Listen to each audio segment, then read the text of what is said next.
우리 고유의 문화재부터 지역 명소까지 서수민 리포터가 전해주는 전국 방방곡곡 여행 이야기. 보고 문화기행.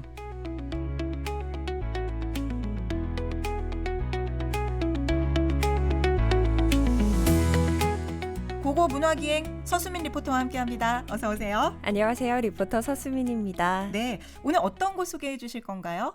오늘은 울산 교통방송과도 가까이에 있는 울산 향교에 대해서 소개해드리려고 합니다.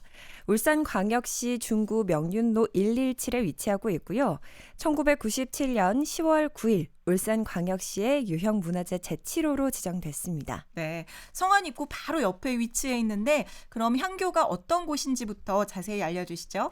네, 향교는 조선시대의 공식적인 지방교육기관이었습니다. 시문을 짓는 사장학과 유교 경전을 공부하는 경학을 가르쳤습니다. 이 향교의 구조를 자세히 설명드리자면 우리가 향교를 방문할 때 가장 먼저 마주하는 건 정문 청원루입니다. 그리고 청원루로 가기 위해서는 높은 계단을 올라야 하는데요. 계단을 한 칸 한 칸 오르면서 경건한 마음을 가지라는 의미라고 합니다. 또 내부로 들어가면 정면에 명륜당이 보입니다. 여기에서 수업이 이루어졌고요. 정면 5칸, 측면 2칸으로 되어 있어서 규모가 생각보다 큽니다.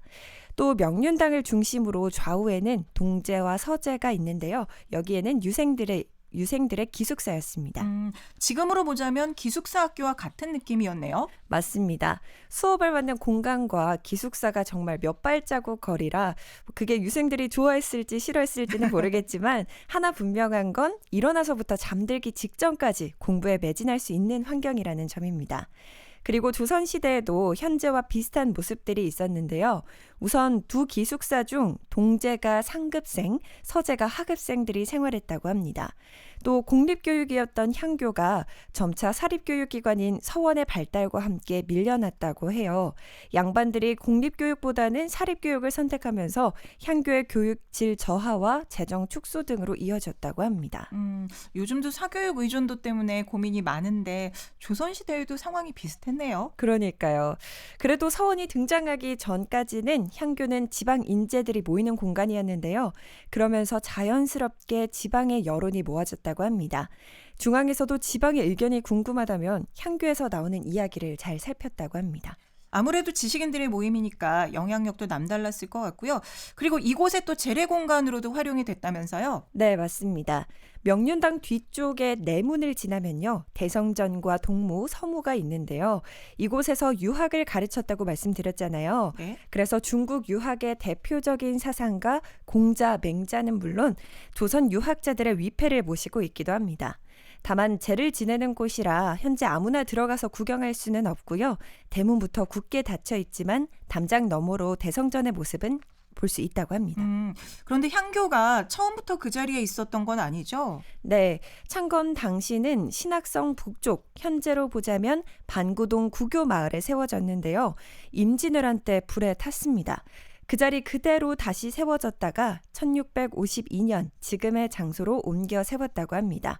이런 사정으로 인해서 임진왜란 때 기록들이 많이 멸실되면서 정확한 창건 연대나 초기 연역 같은 건 확인할 수 없는 상황입니다.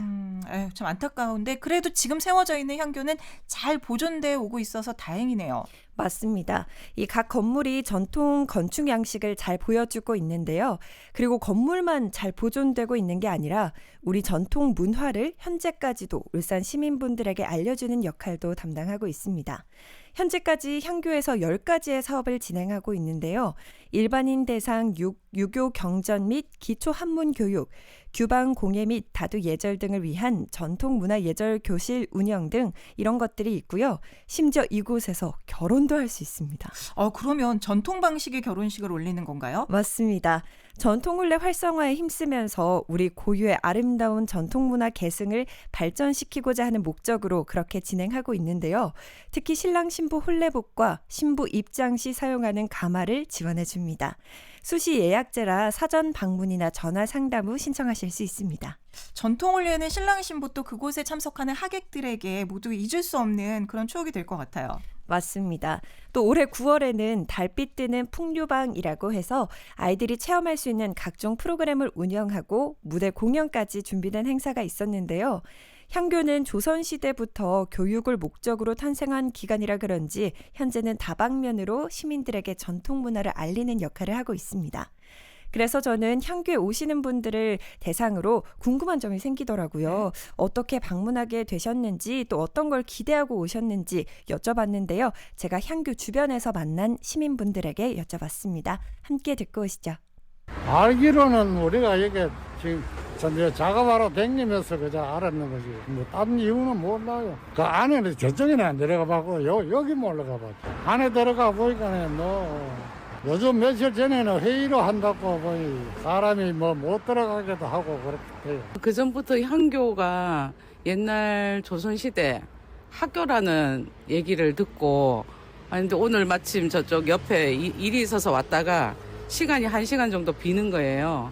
그래서 그럼 가까운데 한번 직접 가서 한번 보자 싶어서 이렇게 들르게 된 거예요. 일단은 잘 제대로 보존되고 있는지, 그 다음에 울산이라는 곳에도 이렇게 향교라는 이런 학생들 가르치는 곳이 조선시대 때부터 있었구나 하는 그 실물들도 보고 싶고, 예전에 한번 이곳에 학생들 대상으로 여러 가지 프로그램을 한다는 것도 들은 적이 있거든요. 그것도 어떻게 되는지도 또 궁금하고, 그래서 지금 둘러보고 있는 중입니다. 네, 이런 문화재는 기본 사항을 알고 보면 또 다르잖아요. 그렇죠. 그래서 오늘 방송이 이제 애청자분들과 울산 시민분들에게 좀 도움이 됐으면 좋겠습니다. 네.